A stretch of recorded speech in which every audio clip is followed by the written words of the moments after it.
Hello dear friends, welcome back.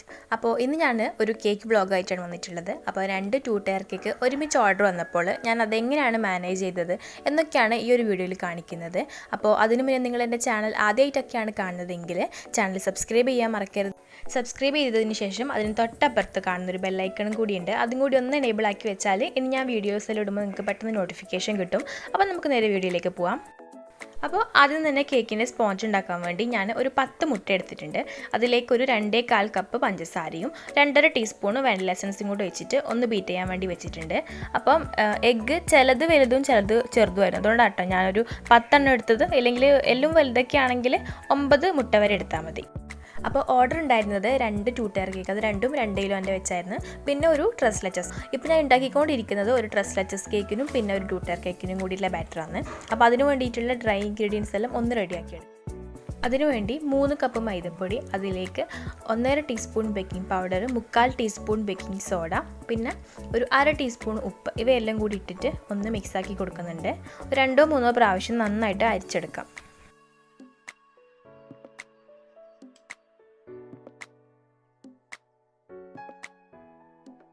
ഇതവിടെ മാറ്റി വെക്കാം. അപ്പോഴത്തേക്കും നമ്മൾ എഗ്ഗ് ബീറ്റ് ചെയ്യാൻ വെച്ചതെല്ലാം നന്നായിട്ട് പതഞ്ഞ് പൊങ്ങി വന്നിട്ടുണ്ടായിരുന്നു. ആ ഒരു ടൈമിൽ ഞാൻ 1/4 കപ്പ് ഓയിൽ ഒഴിച്ച് കൊടുത്തിട്ട് കുറച്ച് സമയം കൂടി ഒന്ന് ബീറ്റ് ചെയ്തു. ആ ഒരു ഭാഗം ഞാൻ വീഡിയോ എടുക്കാൻ വേണ്ടി മറന്നുപോയി. അപ്പോൾ ഞാനൊരു 1/4 കപ്പ് ഓയിൽ ഒഴിച്ചിട്ടുണ്ടായിരുന്നു. എന്നിട്ട് കുറച്ച് സമയം ഒന്ന് ബീറ്റ് ചെയ്തതിന് ശേഷം അത് ഞാനൊരു വലിയ പാത്രത്തിലേക്ക് മാറ്റിയിട്ടുണ്ട്. ഞാൻ ആ ഒരു ബീറ്ററിൽ നമുക്ക് മിക്സ് ചെയ്തെടുക്കുമ്പോഴത്തേക്ക് എല്ലാം കൂടി ഫുൾ പുറത്തേക്ക് അയപ്പും. അതുകൊണ്ട് ഞാൻ കുറച്ചും കൂടി ഒരു വലിയ പാത്രത്തിലേക്ക് മാറ്റിയിട്ടുണ്ട് മിക്സ് ചെയ്യാനുള്ള എളുപ്പത്തിന്. എന്നിട്ട് മൈദപ്പൊടി, നമ്മൾ നേരത്തെ അരിച്ച് വെച്ച ആ ഒരു മൈദപ്പൊടി ബേക്കിംഗ് പൗഡറൊക്കെ ഇട്ട് നമ്മൾ മിക്സാക്കി വെച്ചില്ലേ, അത് കുറേശ്ശെ ആയിട്ട് ചേർത്തിട്ട് ഇങ്ങനെ ഫോൾഡ് ചെയ്തെടുക്കുന്നുണ്ട്. ഇതെല്ലാം ഒന്ന് മിക്സാക്കി എടുത്തതിന് ശേഷം ഞാൻ ഒരു 1/4 കപ്പ് ചൂട് പാൽ ഒഴിച്ച് കൊടുക്കുന്നുണ്ട്. ഞാൻ ഓയിൽ എടുക്കുന്ന അതേ അളവിൽ തന്നെയാണ് ലാസ്റ്റ് പാലും എടുക്കാറ്.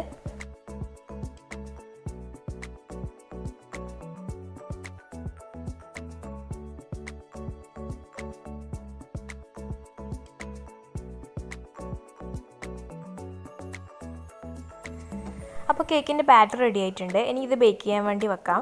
അതിനുവേണ്ടി ഞാനിവിടെ 2 7 ഇഞ്ചിൻ്റെ കേക്ക് ടിന്നും പിന്നെ ഒരു 5 ഇഞ്ചിൻ്റെ കേക്ക് ടിന്നും എടുത്തിട്ടുണ്ട്. എൻ്റെ അടുത്ത് ഒരു 5 ഇഞ്ചിൻ്റെ ഉണ്ടായിട്ടുള്ളൂ, അതുകൊണ്ടാണ് ഞാൻ ഒന്നെടുത്തത്. നമ്മൾ 2 പാത്രത്തിലേക്കായിട്ട് ഇങ്ങനെ ബേക്ക് ചെയ്തെടുക്കുന്ന സമയത്ത് കേക്കിന് നല്ല ഹൈറ്റ് കിട്ടും. 2 ടയർ കേക്ക് ചെയ്യുന്ന സമയത്ത് നല്ല ഹൈറ്റിൽ കാണാനാണ് നല്ല ഭംഗി ഉണ്ടാവല്. അതുകൊണ്ടാണ് നല്ല ഹൈറ്റിൽ കിട്ടാൻ വേണ്ടിയിട്ട് 2 പാത്രത്തിലേക്കായിട്ട് ഇങ്ങനെ ബേക്ക് ചെയ്തെടുക്കുന്നത്. 5 ഇഞ്ചിൻ്റെ പാത്രത്തിലേക്ക് ഞാൻ ബട്ടർ പേപ്പർ കുറച്ച് മുകളിലേക്ക് ആക്കിയിട്ട് ഇങ്ങനെ വെച്ച് കൊടുത്തിട്ടുണ്ട്. നമ്മൾ കേക്ക് ബേക്ക് ചെയ്യുന്ന സമയത്ത് കേക്ക് പൊങ്ങി വരുമ്പോൾ പാത്രത്തിന് ഹൈറ്റ് ഇല്ലെങ്കിൽ ബാറ്റർ എല്ലാം പുറത്തേക്ക് മറിഞ്ഞു പോകും. അപ്പം ബട്ടർ പേപ്പർ ഈ ഒരു രീതിയിൽ വെച്ചാൽ ആ ഒരു പ്രശ്നം ഉണ്ടാവില്ല. അപ്പോൾ കേക്ക് ഞാനെല്ലാം ബേക്ക് ചെയ്യാൻ വെച്ചിട്ടുണ്ട്. അതിനിടയിൽ ഞാൻ ക്രീം ബീറ്റ് ചെയ്യാൻ വേണ്ടി വെച്ചിട്ടുണ്ടായിരുന്നു. നമ്മൾ 3 കിലോ കേക്കിനുള്ള ബാറ്ററാണല്ലോ റെഡിയാക്കി എടുത്തത്. അപ്പോൾ അതിൽ ആ 1 കിലോ കേക്ക് ട്രസ് ലച്ചസിന് വേണ്ടിയിട്ടുള്ളതായിരുന്നു. അപ്പോൾ അതാണ് ഈ ഒരു സ്ക്വയർ ടിന്നിൽ നമ്മൾ ബേക്ക് ചെയ്തെടുത്തത്. അപ്പോൾ 2 2 ടയർ കേക്കും പിന്നെ ഈ ഒരു കേക്കും അടക്കം 5 കിലോ കേക്കിനുള്ള സ്പോഞ്ചും നമ്മൾ റെഡിയാക്കിയിട്ട് അവിടെ തണുക്കാൻ വേണ്ടി വെച്ചിട്ടുണ്ട്. അപ്പോൾ നമ്മൾ രണ്ടാമത് മിക്സ് ചെയ്യുന്നൊന്നും ഇതിൽ കാണിച്ചിട്ടില്ല. നമ്മൾ ആദ്യം ചെയ്ത അതേപോലെ തന്നെയാണ് രണ്ടാമതും ചെയ്തെടുത്തത്. അപ്പോൾ ആദ്യം റെഡിയാക്കി എടുക്കുന്നത് ട്രസ് ലച്ചസ് ആണ്. അപ്പോൾ അതിന് വേണ്ടിയിട്ടുള്ള പാലും മിൽക്ക് മെയ്ഡും പിന്നെ ഫ്രഷ് ക്രീം എല്ലാം ഒരേ അളവിൽ എടുത്തിട്ട് ഒരു പാത്രത്തിലേക്ക് ഇങ്ങനെ ഒഴിച്ചൊന്ന് മിക്സാക്കി എടുക്കുന്നുണ്ട്. ഇവാപ്പറേറ്റഡ് മിൽക്ക് കിട്ടാത്തതുകൊണ്ട് ഞാൻ സാധാ നമ്മുടെ പാൽ കുറച്ചൊന്ന് ഇങ്ങനെ തിളപ്പിച്ച് കുറച്ചൊന്ന് കുറുക്കിയെടുക്കുക ചെയ്തത്. അപ്പോൾ ഈ ഒരു പാത്രത്തിൽ തന്നെയാണ് ഞാൻ പാൽ തിളപ്പിച്ചെടുത്തത്. അതാണ് സൈഡിൽ പാലിൻ്റെ പാട കാണുന്നത് കേട്ടോ. പിന്നെ ആണെങ്കിൽ ഈ ട്രസ് ലച്ചസ് കൊടുക്കുന്ന ആ ഒരു കണ്ടെയ്നർ ഉണ്ടല്ലോ, അത് എൻ്റെ അടുത്ത് തീർന്നിട്ടാണ് ഉണ്ടായത്. ഞാനത് ശ്രദ്ധിച്ചിട്ടുണ്ടായിരുന്നില്ല. ഇനിയിപ്പം നാളെ വാങ്ങിയിട്ട് അതിലേക്ക് ആക്കിയിട്ട് വേണം ഈ ഒരു കേക്ക് കൊടുക്കാൻ വേണ്ടി. അപ്പോൾ നമ്മൾ തലേന്ന് തന്നെ ആ ഒരു പാലിൽ കേക്ക് നല്ലോണം സോക്ക് ചെയ്ത് വെച്ചാലാണ് നല്ലൊരു കറക്റ്റ് ഒരു ടേസ്റ്റ് ഉണ്ടാവില്ല. അപ്പോൾ ഞാനത് വേറൊരു പാത്രത്തിലേക്ക് കുറച്ചൊരു വലിയ ട്രേയിലേക്ക് ഇങ്ങനെ വെച്ച് കൊടുത്തിട്ട് അതിലേക്കാണ് ഇപ്പോൾ തൽക്കാലത്തേക്ക് ഈ ഒരു കേക്ക് സെറ്റ് ചെയ്തെടുക്കാൻ വേണ്ടി പോകുന്നത്. അപ്പോൾ ഞാനൊരു വലിയൊരു ട്രേ എടുത്തിട്ട് അതിൻ്റെ അടിയിലേക്ക് ക്ലിംഗ് റാപ്പ് വിരിച്ച് കൊടുത്തിട്ടുണ്ട്. അങ്ങനെ ആകുമ്പോൾ നമുക്ക് നാളെ വേറെ പാത്രത്തിലേക്ക് മാറ്റുമ്പോൾ എടുക്കാൻ വേണ്ടി എളുപ്പമായിരിക്കും. അപ്പോൾ നമ്മൾ നേരത്തെ റെഡിയാക്കി വെച്ച ആ മിൽക്ക് മിക്സ് ഇതിലേക്ക് അതിൻ്റെ ഒരു പകുതി ഒഴിച്ച് കൊടുക്കുന്നുള്ളൂ. ബാക്കി ഇനി നാളെ അതിൻ്റെ തന്നെ ആ ഒരു പാത്രം ഉണ്ടല്ലോ, ആ ഒരു കണ്ടെയ്നർ, അതിലേക്ക് വെച്ച് കൊടുത്തിട്ട് അതിലേക്കാണ് ബാക്കി പാൽ ഒഴിച്ച് കൊടുക്കുന്നത്. അപ്പോൾ പകുതി ഒഴിച്ച് കൊടുത്തിട്ട് ഒന്ന് ഫുള്ളായിട്ടൊന്ന് ക്ലിംഗ് റാപ്പ് കൊണ്ട് തന്നെ ഒന്നും കൂടി ഒന്ന് കവർ ചെയ്തിട്ട് അത് ഫ്രിഡ്ജിലേക്ക് വെച്ചിട്ടുണ്ട്. അപ്പോൾ കേക്കെല്ലാം ബേക്കായി എല്ലാം റെഡി ആയിട്ടുണ്ട്. ഇനിയിപ്പോൾ നാളെയാണ് ഐസിങ് ചെയ്യുന്നത്. അപ്പോൾ ഇതാ 2 2 ടയർ കേക്കിനുള്ള ബാറ്ററും കേക്കും റെഡി ആയിട്ടുണ്ട്. ഇനി നാളെ രാവിലെ എണീച്ചിട്ട് ഐസിങ് ചെയ്യണം. അപ്പോൾ പിറ്റേന്ന് രാവിലെ കേക്കെല്ലാം ഐസിങ് ചെയ്യാൻ വേണ്ടി തുടങ്ങുക കേട്ടോ. അതിന് മുന്നേ കേക്കെല്ലാം ഒന്നിങ്ങനെ അതിൻ്റെ മുകൾ ഭാഗത്തെ ആ ഒരു ബ്രൗൺ പാർട്ട് ഉണ്ടല്ലോ അതെല്ലാം ഒന്ന് കട്ട് ചെയ്ത് കളഞ്ഞ് ഇനി ഒന്ന് ലെയറാക്കി എടുക്കുന്നുണ്ട്. അപ്പോൾ ഓർഡർ ഉണ്ടായിരുന്നത് ഒരു വാനില കേക്കും ഒരു വെഡ്ഡിങ് കേക്കാണ്, പിന്നെ ഒരു ടെൻഡർ കോക്കനട്ട് കേക്ക് അതൊരു ബർത്ത്ഡേ കേക്കാണ്. അങ്ങനെ 2 2 ടയർ കേക്കാണ് ഓർഡർ ഉണ്ടായിരുന്നത്. അപ്പോൾ നമ്മൾ ആദ്യം ചെയ്തുകൊണ്ടിരിക്കുന്നത് വാനില കേക്കിനുള്ള ഐസിങ് ആണ്. ഇന്നലെ കേക്കിൻ്റെ സ്പോഞ്ചെല്ലാം റെഡിയായി വരുമ്പോഴത്തേക്ക് തന്നെ ഒരുപാട് ടൈം ആയിപ്പോയി. അതുകൊണ്ട് പിന്നെ കേക്ക് ഐസിങ് ചെയ്യാനൊന്നും നിന്നില്ല. അതുകൊണ്ടാണ് പിറ്റേന്ന് രാവിലെ തന്നെ എണീച്ചിട്ട് കേക്കിൻ്റെ ഐസിങ് എല്ലാം തുടങ്ങിയത്. അപ്പോൾ കേക്കെല്ലാം ഒന്ന് ലെയറായിട്ട് കട്ട് ചെയ്തെടുത്തിട്ടുണ്ട്. എന്നിട്ട് ഫസ്റ്റ് ലെയർ വെച്ച് കൊടുത്തു. അപ്പോൾ കേക്കിന് വേണ്ടിയിട്ടുള്ള ക്രീമെല്ലാം പകുതി തന്നെ ഇന്നലെ രാത്രി ബീറ്റ് ചെയ്ത് വെച്ചിട്ടുണ്ടായിരുന്നു. ബീറ്റ് ചെയ്തിട്ട് ഫ്രിഡ്ജിലേക്ക് വെച്ചു. അപ്പോൾ അത് കുറച്ചൊന്നിങ്ങനെ കട്ട പിടിച്ച പോലെ ഉണ്ടാവും. അതൊരു സ്പാച്ചുല ഉപയോഗിച്ചിട്ട് ഒന്നിങ്ങനെ മിക്സാക്കി കൊടുത്താൽ നല്ല സ്മൂത്തായിട്ടുള്ള ആ ഒരു കൺസിസ്റ്റൻസിയിലേക്ക് തിരിച്ചു വരും. അപ്പോൾ അതൊന്നിങ്ങനെ മിക്സാക്കി എടുക്കാം കേട്ടോ. അപ്പോൾ ആ ഒരു പാത്രത്തിൽ കാണുന്നത് ഒരു പാക്കറ്റ്, അതായത് 1 ലിറ്ററിൻ്റെ ആ ഒരു ക്രീം ഉണ്ടല്ലോ, ആ ഒരു ഫുൾ പാക്കറ്റ് ബീറ്റ് ചെയ്ത് വെച്ചതാണ്. അപ്പോൾ ആ ഒരു ക്രീം വെച്ചിട്ട് നമുക്കൊരു 3 കിലോ കേക്ക് അല്ലെങ്കിൽ ഒരു 3.5 കിലോ കേക്ക് വരെ ഐസിങ് ചെയ്തെടുക്കാൻ വേണ്ടി പറ്റും. ഫുള്ളായിട്ട് ഒരു കേക്ക് 3 കിലോൻ്റെ കേക്ക് ഫുള്ളായിട്ട് കവർ ചെയ്തെടുക്കാൻ വേണ്ടി പറ്റും. ഇതൊരു ഏകദേശം കണക്കാട്ടോ. അപ്പം നന്നായിട്ട് ക്രീമെല്ലാം യൂസ് ചെയ്യുന്നവർക്ക് ഒരു 3-3.5 കിലോ കേക്ക് വരെ ചെയ്യാം. അപ്പോൾ നമ്മൾ കുറച്ച് ക്രീമെല്ലാം യൂസ് ചെയ്തിട്ട് ഐസിങ് ചെയ്യുന്നവർക്ക് ഒരു 4 കിലോ കേക്ക് വരെയെല്ലാം ഒരു പാക്കറ്റ് ക്രീം കൊണ്ട് ചെയ്തെടുക്കാൻ വേണ്ടി പറ്റും. അപ്പോൾ ഈ ഒരു വാനില കേക്ക് ഞാൻ ഫുള്ളായിട്ടൊന്ന് കവർ ചെയ്തെടുക്കണം. നമ്മൾ 7 ഇഞ്ചിൽ ചെയ്തെടുത്ത ആ ഒരു ഭാഗമാണ് കേട്ടോ ഇത്. അത് ഫുള്ളായിട്ട് ഐസിങ് ചെയ്തെടുക്കുന്നുണ്ട്. ഇതിനി ഒന്ന് ക്രം കോട്ട് ചെയ്തിട്ട് അതൊന്ന് ഫ്രിഡ്ജിലേക്ക് മാറ്റിയിട്ടുണ്ട്, ഒന്ന് സെറ്റായി കിട്ടുമല്ലോ. അപ്പോൾ രണ്ടാമത്തെ 5 ഇഞ്ചിൽ ചെയ്തെടുത്ത ആ ഒരു കേക്കും അതേപോലെ തന്നെ ഐസിങ് ചെയ്തെടുക്കാം. അപ്പോൾ ഈ ഒരു കേക്ക് ചെയ്യുന്ന സമയത്ത് ഞാനിതിൻ്റെ ബേസിൽ ക്രീം ഇട്ട് കൊടുക്കാൻ വേണ്ടി മറന്നുപോയി. അതാണ് കേക്ക് ഇങ്ങനെ ഷെയ്ക്കായി കളിക്കുന്നത്. അപ്പോൾ കുറച്ചൊന്ന് ക്രീമാക്കി കൊടുത്തിട്ട് അതിൻ്റെ മുകളിലേക്ക് കേക്ക് എടുത്ത് വെച്ചാൽ ആ ഒരു പ്രശ്നം മാറിക്കിട്ടും. അപ്പോൾ നമുക്ക് ഈസി ആയിട്ട് ഐസിങ് ചെയ്തെടുക്കാൻ വേണ്ടി പറ്റും.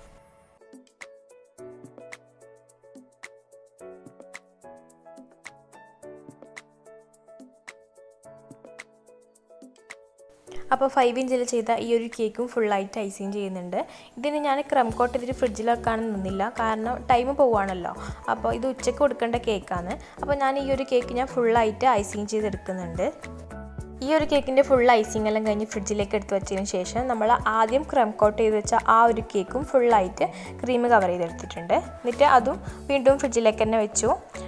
ഇനി അടുത്തതായിട്ട് ടെൻഡർ കോക്കനട്ട് കേക്കാണ്. 3 കരിക്കിൻ്റെ ഫ്ലഷ് എടുത്തിട്ടുണ്ട്. 3 കരിക്കിൻ്റെ ആ ഒരു കാമ്പ് എടുത്തിട്ട് അതിലേക്കൊരു 3-4 ടേബിൾ സ്പൂൺ മധുരം നോക്കിയിടാം. കണ്ടൻസ്ഡ് മിൽക്ക് ഒഴിച്ചിട്ട് ഒന്ന് ചെറുതായിട്ടൊന്ന് ക്രഷ് ചെയ്തെടുത്തതാണ്. മിക്സീൻ്റെ ജാറിൽ ഒന്ന് ക്രഷ് ചെയ്തെടുത്തതാണ്. പിന്നെ ഇതാ ഒരു 1.5 കപ്പ് കരിക്കിൻ്റെ വെള്ളം കൂടി എടുത്തിട്ടുണ്ട്. ഇതിലേക്ക് ഒരു 4 ടേബിൾ സ്പൂൺ കണ്ടൻസ്ഡ് മിൽക്ക് ഒഴിച്ചിട്ട് ഒന്ന് മിക്സാക്കി കൊടുക്കുന്നുണ്ട്. നമ്മൾ കേക്കിന് വേണ്ടിയിട്ട് കരിക്കെടുക്കുന്ന സമയത്ത് ഇളം കരിക്കാവാനും പാടില്ല, എന്നാൽ നല്ലോണം മൂത്ത് പോകാനും പാടില്ല. അതിൻ്റെ രണ്ടിൻ്റെയും ഇടയിലുള്ള ആ ഒരു ടൈപ്പ് കരിക്ക് വേണം എടുക്കാൻ വേണ്ടിയിട്ട്. ഇളം കരിക്കെടുക്കുന്നതിൽ പ്രശ്നമൊന്നുമില്ല, പക്ഷേ ഇങ്ങനെ ക്രീം കുറച്ചിങ്ങനെ ലൂസായി പോകും. നമ്മൾ ഈ ഒരു കരിക്കിൻ്റെ ആ ഒരു ഇതുണ്ടല്ലോ ഫ്ലഷ്, നമ്മൾ ക്രീമും കൂടിയിട്ട് മിക്സ് ആക്കുന്നുണ്ട്. അപ്പോൾ ആ ഒരു ടൈമിൽ ക്രീം നല്ലോണം ലൂസായി പോകും. അപ്പോൾ ഞാനൊരു ബൗളിലേക്ക് കുറച്ച് നമ്മൾ വിപ്പ് ചെയ്ത് വെച്ചിട്ടുള്ള വിപ്പിംഗ് ക്രീം എടുത്ത് വെച്ചിട്ടുണ്ട്. എന്നിട്ട് അതിലേക്ക് നമ്മൾ അടിച്ചു വെച്ച കരിക്കിൻ്റെ ഫ്ലഷ് ഉണ്ടല്ലോ അത് ചേർത്തിട്ടൊന്ന് ഇങ്ങനെ മിക്സ് ആക്കി എടുക്കുക. അപ്പോൾ ഇതാ കണ്ടോ, ഞാൻ പറഞ്ഞിട്ടുണ്ടായിരുന്നു എനിക്ക് നല്ല ഇളം കരിക്ക കിട്ടിയിട്ടുണ്ടായിരുന്നെന്ന്. അതുകൊണ്ട് നമ്മുടെ ക്രീമിലേക്ക് അത് ചേർക്കുമ്പോഴത്തേക്കും നല്ല ലൂസായിപ്പോയി ക്രീം ലൂസായതുകൊണ്ട് നമുക്ക് ഐസിങ് ചെയ്യാൻ വേണ്ടി ചെറിയൊരു ബുദ്ധിമുട്ടുണ്ടാവും. അതേ ഉള്ള ഒരു പ്രോബ്ലം. അപ്പോൾ ഞാൻ കേക്ക് ഐസിങ് ചെയ്യാൻ വേണ്ടി തുടങ്ങുകയാണ്. അതിനുവേണ്ടി ആദ്യം തന്നെ കേക്ക് ഒന്നിങ്ങനെ ലെയറായിട്ട് ഇങ്ങനെ കട്ട് ചെയ്തെടുക്കുന്നുണ്ട്. അപ്പോൾ ആദ്യം തന്നെ ബേസിൽ കുറച്ച് ക്രീമാക്കി കൊടുത്തിട്ട് ഫസ്റ്റ് ലെയർ വെച്ച് കൊടുത്തു. എന്നിട്ട് നമ്മൾ നേരത്തെ റെഡിയാക്കി വെച്ച ആ കരിക്കിൻ്റെ വെള്ളം കൊണ്ട് തന്നെ ഒന്ന് സോക്ക് ചെയ്യുന്നുണ്ട്. അപ്പോൾ ഈ ഒരു ലെയറിൽ നമുക്ക് നല്ലോണം ഒന്നും അങ്ങനെ വെറ്റ് ചെയ്ത് കൊടുക്കേണ്ട ആവശ്യമില്ല. നമ്മൾ മുകളിലേക്ക് ഇങ്ങനെ വരുന്തോറും കുറച്ചിങ്ങനെ വെറ്റ് ചെയ്യുന്നത് കുറച്ചൊന്ന് കൂട്ടി അങ്ങനെ ചെയ്തെടുക്കുക. നമ്മൾ വെറ്റ് ചെയ്യുന്നത് അധികമായി പോയാൽ കേക്ക് പൊട്ടിപ്പോകാനുള്ള ചാൻസ് കൂടുതലാണ്. അതുകൊണ്ട് ആദ്യത്തെ ലെയറിൽ നമ്മൾ ഫസ്റ്റ് വെക്കുന്ന ലെയറിൽ കുറച്ച് മാത്രം കേക്ക് വെറ്റ് ചെയ്ത് കൊടുക്കുക. അത് ഏത് കേക്കാണെങ്കിലും, ഈ ഒരു കേക്കിൽ പ്രത്യേകിച്ച്. അപ്പോൾ ആദ്യം കേക്കിൻ്റെ സൈഡിലേക്ക് കൂടി കുറച്ച് വിപ്പിംഗ് ക്രീം, നമ്മൾ ഈ കരിക്കിൻ്റെ ആ ഒരു ഫ്ലഷ് ചേർക്കാത്ത സാധാ നോർമൽ വിപ്പിംഗ് ക്രീമാണ്, അതൊരു പൈപ്പ് ബാഗിലേക്ക് ആക്കിയിട്ട് ഒന്നിങ്ങനെ സൈഡിൽ ഇങ്ങനെ ഒരു ബോർഡർ പോലെ വരച്ച് കൊടുത്തിട്ടുണ്ട്. എന്നിട്ട് അതിൻ്റെ ഉള്ളിലേക്കാണ് നമ്മൾ കരിക്കിൻ്റെ ആ ഒരു ക്രീം ഇട്ട് കൊടുക്കുന്നത്. നമ്മളിപ്പോൾ ഇങ്ങനെ സൈഡിൽ ആ ഒരു ബോർഡർ കൊടുക്കാണ്ടാണ് ഈ ഒരു ക്രീം നമ്മൾ ഇതിൻ്റെ ഉള്ളിലേക്ക് ഫില്ല് ചെയ്യുന്നതെങ്കിൽ അടുത്ത ലെയർ വെക്കുമ്പോൾ തന്നെ നമ്മൾ ആദ്യം നമ്മൾ സ്പ്രെഡാക്കിയ ആ ഒരു ക്രീം പുറത്തേക്ക് ഫുൾ ഇങ്ങനെ തള്ളി ഫുൾ പുറത്തേക്ക് പോവും. അതുകൊണ്ട് ആദ്യം ഒരു ലെയർ ഇങ്ങനെ സൈഡിൽ ബോർഡർ വരച്ച് കൊടുത്തതിന് ശേഷം മാത്രമേ നമ്മൾ അകത്തേക്ക് ഫില്ല് ചെയ്യാൻ പാടുള്ളൂ. ആദ്യത്തെ ലെയർ ഒന്ന് ക്രീം സ്പ്രെഡാക്കിയതിന് ശേഷം അതിൻ്റെ മുകളിലേക്ക് നമ്മൾ നേരത്തെ അടിച്ചു വെച്ച ആ ഒരു കരിക്കിൻ്റെ ആ ഒരു ഫ്ലഷ് ഉണ്ടല്ലോ, അത് കുറച്ചൊന്ന് ഇങ്ങനെ ഒന്ന് സ്പ്രെഡാക്കി കൊടുത്തിട്ടുണ്ട്. ഇനി അതിൻ്റെ മുകളിൽ കുറച്ച് വൈറ്റ് ചോക്ലേറ്റ് ഗ്രേറ്റ് ചെയ്തതും കൂടി ഇട്ട് കൊടുക്കുന്നുണ്ട്. എന്നിട്ട് ഇതുപോലെ തന്നെ ബാക്കി എല്ലാ ലെയറും ചെയ്തെടുക്കാം. നിങ്ങൾക്ക് വേണമെങ്കിൽ ഇതിൻ്റെ മുകളിൽ വൈറ്റ് ചോക്ലേറ്റിൻ്റെ ഗനാഷും ചേർത്ത് കൊടുക്കാം. ഞാനിവിടെ വൈറ്റ് ചോക്ലേറ്റ് ഗ്രേറ്റ് ചെയ്തതാണ് ഇട്ട് കൊടുത്തിട്ടുള്ളത്.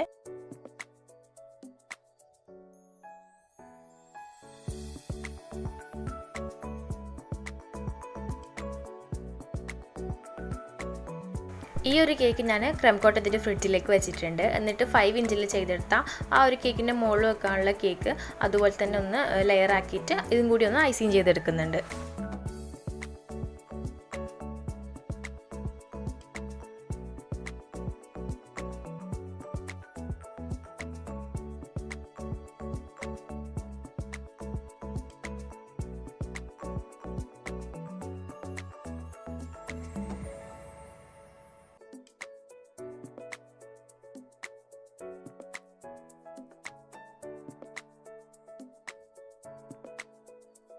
ഈ കേക്ക് ക്രീം കോട്ട് ചെയ്തിട്ട് ഫ്രിഡ്ജിലേക്ക് വെച്ചിട്ടുണ്ട്.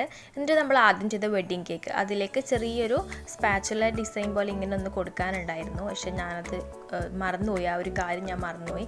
നമ്മൾ നേരത്തെ ഫുൾ കവർ എല്ലാം ചെയ്തിട്ട് ഫ്രിഡ്ജിലേക്ക് വെച്ചല്ലോ, അപ്പം നല്ലോണം സെറ്റ് ആയതിന് ശേഷം ഈ ഒരു ഡിസൈൻ നമുക്ക് കിട്ടില്ല. അപ്പോൾ ഞാനൊരു തിൻ ലെയറായിട്ട് ഒന്നും കൂടി ഒന്ന് വിപ്പിംഗ് ക്രീം തേച്ച് കൊടുക്കുന്നുണ്ട്.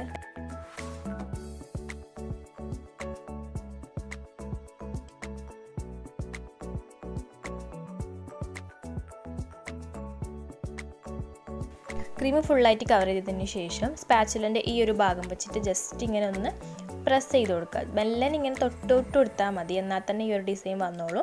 ഇതിങ്ങനെ ഫുള്ളായിട്ടൊന്ന് ചെയ്തെടുക്കുന്നുണ്ട്.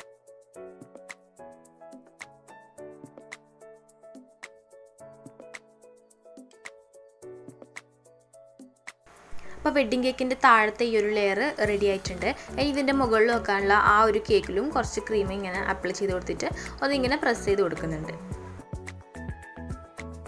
ഇനി ഈ കേക്ക് മറ്റേ കേക്കിൻ്റെ മുകളിലേക്കായിട്ട് എടുത്ത് വെക്കണം. അപ്പോൾ ഞാനത് ഫ്രിഡ്ജിലേക്കൊന്നും വെക്കാൻ നിന്നിട്ടില്ല, കാരണം അതിനുള്ള ടൈം ഉണ്ടായിരുന്നില്ല. അപ്പോൾ ആ ചെറിയ കേക്ക് ഞാൻ 2 നൈഫ് എടുത്തിട്ട് ഇങ്ങനെ ഒന്ന് പിടിച്ചതിന് ശേഷം കറക്റ്റ് നടുക്കേക്കായിട്ട് കൊണ്ടുവച്ചിട്ടുണ്ട്. എന്നിട്ട് ഒരു കത്തി ഫുള്ളായിട്ട് എടുത്തതിന് ശേഷം മാത്രം മറ്റേ കത്തി പതുക്കനെ വലിച്ചെടുക്കുക. സൈഡെത്താനാവുമ്പോൾ ജസ്റ്റ് ഈ കത്തി ഒന്നിങ്ങനെ കുറച്ചൊന്ന് മുകളിലേക്കൊന്ന് പൊന്തി. ഇങ്ങനെ ചെയ്യുമ്പോൾ നമ്മുടെ കേക്ക് അധികം ഡാമേജ് ആവാണ്ട് തന്നെ കേക്ക് സ്റ്റാക്ക് ചെയ്യാൻ വേണ്ടി പറ്റും. ഇനി കേക്കിൽ ഫ്രഷ് ഫ്ലവറാണ് വെച്ച് കൊടുക്കുന്നത്.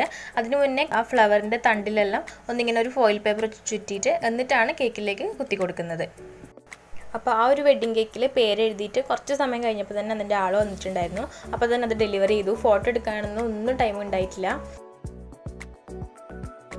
അപ്പോൾ വെഡ്ഡിങ് കേക്കെല്ലാം പാക്ക് ചെയ്ത് കൊടുത്ത് അതിന് ശേഷമാണ് ടെൻഡർ കോക്കനട്ട് കേക്കിൻ്റെ ബാക്കി പണിയെടുക്കുന്നത്. അപ്പോൾ ആദ്യം നമ്മൾ ആ ഒരു കേക്ക് ക്രീം കോട്ട് ചെയ്ത് വെച്ചിട്ടുണ്ടായിരുന്നല്ലോ, അപ്പോൾ ബാക്കി അതിന് ക്രീം ഇട്ട് കൊടുത്തു. എന്നിട്ട് സൈഡിൽ അത്യാവശ്യം നല്ല തിക്കിലാണ് ക്രീം ഇട്ട് കൊടുത്തത്. ഈ ഒരു ഡിസൈനാണ് അവർ പറഞ്ഞിട്ടുണ്ടായത്. അപ്പോൾ ഈ ഒരു ഡിസൈൻ ചെയ്യണമെങ്കിൽ നമുക്ക് കുറച്ച് തിക്നെസ്സിൽ തന്നെ സൈഡിൽ ക്രീം ഇട്ട് കൊടുക്കണം. ഇനി ഈ ഒരു ടൈപ്പ് സ്ക്രാപ്പർ വെച്ചിട്ട് സൈഡിലൊന്ന് ഇങ്ങനെ വരച്ചു കൊടുക്കുന്നുണ്ട്. ഇനി ഇതിൻ്റെ മുകൾ ഭാഗമെല്ലാം ഒന്ന് ലെവലാക്കി കൊടുക്കാം.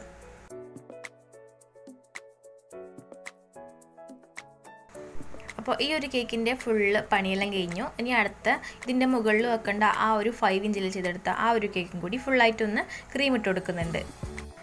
അപ്പോൾ ഈ ഒരു കേക്കിൽ നമ്മൾ ആദ്യം ചെയ്ത ആ ഒരു കേക്കിൻ്റെ പോലെ നല്ല തിക്നെസ്സിലൊന്നും ക്രീം കൊടുക്കുന്നില്ല. ജസ്റ്റ് ഒരു എന്താ പറയുക, ഒരു കോട്ടിങ് പോലെ മാത്രമേ കൊടുക്കുന്നുള്ളൂ. കാരണം നമുക്കിതിലേക്ക് ഒരു ഫ്ലവർ ഡിസൈൻ പോലെ ഇങ്ങനെ ഒരു നോസിൽ ഡിസൈൻ വരുന്നുണ്ട്. അപ്പോൾ അതുകൊണ്ട് അത്ര ക്രീമൊന്നും ഇട്ട് കൊടുത്തിട്ടില്ല. ഇനി ഒരു ബൗളിലേക്ക് കുറച്ച് വിപ്പിംഗ് ക്രീം എടുത്തിട്ടുണ്ട്, വിപ്പ് ചെയ്ത് വെച്ചിട്ടുള്ള വിപ്പിംഗ് ക്രീം. അതിലേക്ക് കുറച്ച് റെഡ് ഫുഡ് കളർ ആഡ് ചെയ്ത് കൊടുക്കുന്നുണ്ട് കേട്ടോ. ജെൽ കളറാണ് ആഡ് ചെയ്തിട്ടുള്ളത്. എന്നിട്ട് അതൊന്ന് മിക്സ് ആക്കി.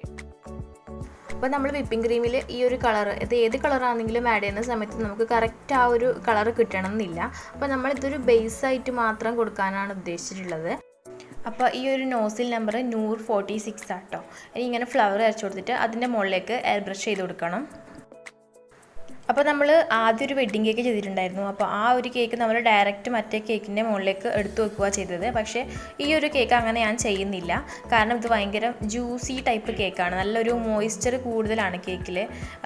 അപ്പം ഈ ഒരു ടൈപ്പിലാണ് കേക്ക് സ്റ്റാക്ക് ചെയ്യുന്നത്. ആദ്യം നമ്മളൊരു 5 ഇഞ്ചിൽ റൗണ്ടിലൊരു ബോർഡ് കട്ട് ചെയ്തെടുത്തു, കേക്ക് ബോർഡ് തന്നെയാണ്. എന്നിട്ട് അതിൻ്റെ മുകളിലേക്ക് നമ്മൾ ആ ചെറിയ കേക്ക് എടുത്ത് വെച്ചിട്ട് ഇനി ഈ ഒരു ബോർഡോടുകൂടി തന്നെയാണ് നമ്മൾ മറ്റേ കേക്കിലേക്ക് കേക്ക് വെച്ച് കൊടുക്കാൻ വേണ്ടി പോകുന്നത്.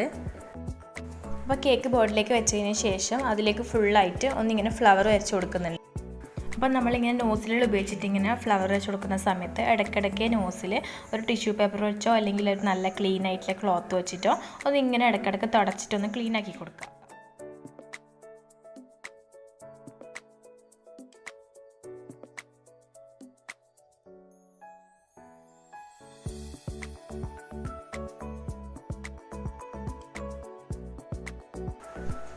അപ്പോൾ ഫുള്ളായിട്ട് ഒന്നിങ്ങനെ ഫ്ലവർ വരച്ച് കൊടുത്തിട്ടുണ്ട്. എന്നിട്ട് അതിലേക്ക് ഇനി എയർ ബ്രഷ് ചെയ്യാൻ പോവുകയാണ്. അപ്പോൾ അതിന് വേണ്ടിയിട്ട് ഞാനിവിടെ ജെൽ കളറാണ് എടുത്തിട്ടുള്ളത്. ജെൽ കളറിലേക്ക് കുറച്ച് വെള്ളം കൂട്ടിയിട്ട് ഒന്ന് മിക്സ് ആക്കിയിട്ട്, നന്ന ലൂസാവാൻ പാടില്ല, കുറച്ചൊരു വെള്ളമാക്കിയിട്ട് മിക്സ് ആക്കുക. എന്നിട്ട് ഇങ്ങനെ എയർ ബ്രഷിലേക്ക് ഒഴിച്ച് കൊടുത്തിട്ട് ഇങ്ങനെ സ്പ്രേ ചെയ്തെടുക്കുന്നുണ്ട്. നമ്മൾക്ക് വിപ്പിംഗ് ക്രീമിൽ ഇങ്ങനെ എല്ലാ കളറൊന്നും ആ ഒരു കറക്റ്റ് കളറിൽ, ആ ഒരു ഡാർക്ക് കളറിൽ നമുക്ക് കിട്ടാൻ ചാൻസ് ഇല്ല. അപ്പം ആ ഒരു ടൈമിലെല്ലാം നമുക്ക് എയർ ബ്രഷ് ഉപയോഗിച്ചിട്ട് ആ ഒരു കറക്റ്റ് കളറ് വരുത്തിക്കാൻ വേണ്ടി പറ്റും കേക്കിൽ.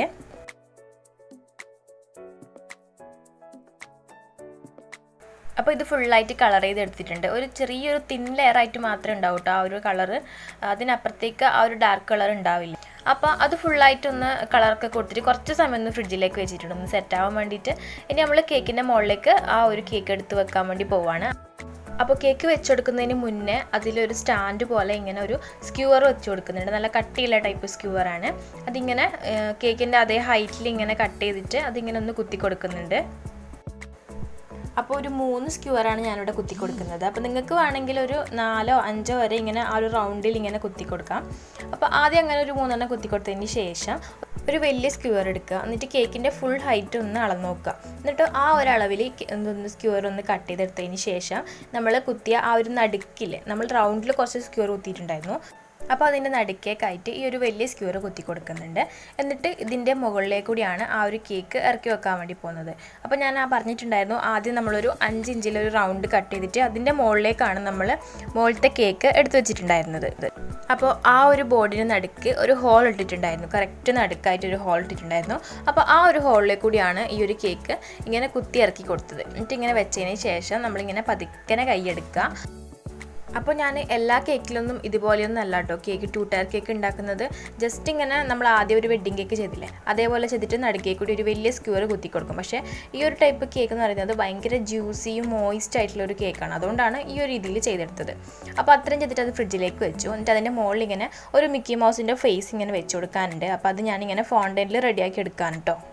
അപ്പോൾ ഞാൻ മിക്കി മൗസിൻ്റെ ഫേസ് ഒരു പേപ്പറിലേക്ക് വരച്ചെടുത്തിട്ട് ആ പേപ്പർ ഇങ്ങനെ കട്ട് ചെയ്തിട്ട് ഇങ്ങനെ വീഡിയോയിൽ കാണുന്ന പോലെ ആ ഒരു രീതിയിലാണ് ചെയ്തെടുക്കുന്നത്. എന്നിട്ട് എല്ലാം ഒന്ന് ഇങ്ങനെ വെച്ച് കൊടുക്കുന്നുണ്ട്. പിന്നെ ആണെങ്കിൽ മിക്കി മൗസിൻ്റെ ഷൂസും കൈകളൊക്കെ വരുന്നുണ്ട്. അതൊക്കെ ഞാനൊരു പേപ്പറിൽ, ഒരു ചാർട്ട് പേപ്പറിൽ കട്ട് ചെയ്തിട്ടാണ് വെച്ച് കൊടുക്കുന്നത്. അപ്പോൾ കസ്റ്റമർ പറഞ്ഞിട്ടുണ്ടായിരുന്നത് സാധാരണ ഇങ്ങനെ പേപ്പർ പ്രിൻ്റ് ഉണ്ടല്ലോ, ആ ഒരു പ്രിൻറ്റിൽ ഇങ്ങനെ ഫോട്ടോ ഇങ്ങനെ പ്രിൻ്റ് ചെയ്തിട്ട് അതിങ്ങനെ കുത്തി കൊടുക്കാനാണ് പറഞ്ഞിട്ടുണ്ടായത്. അപ്പം ആ ഒരു ദിവസം ഫുൾ ഡേ കറണ്ട് ഉണ്ടായിരുന്നില്ല. അപ്പം അതുകൊണ്ടാണ് ഞാൻ ഫോണ്ടനിൽ ചെയ്തെടുത്തത്. അപ്പോൾ ഇതാണ് കേക്കിൻ്റെ ഫൈനൽ ലുക്ക്. അപ്പോൾ ഇത്രയൊക്കെയാണ് ഇന്നത്തെ വീഡിയോ. ഇതിനിടയിൽ ഞാൻ ഡ്രസ് ലച്ചസൊക്കെ ഇടയ്ക്ക് പാക്ക് ചെയ്ത് കൊടുത്തിട്ടുണ്ടായിരുന്നു കേട്ടോ. അപ്പോൾ വീഡിയോ ഇഷ്ടമായിട്ടുണ്ടെങ്കിൽ എല്ലാവരും ഒന്ന് ലൈക്ക് ചെയ്യുക, ഷെയർ ചെയ്യുക, പിന്നെ ചാനൽ സബ്സ്ക്രൈബ് ചെയ്യാൻ മറക്കരുത്. താങ്ക്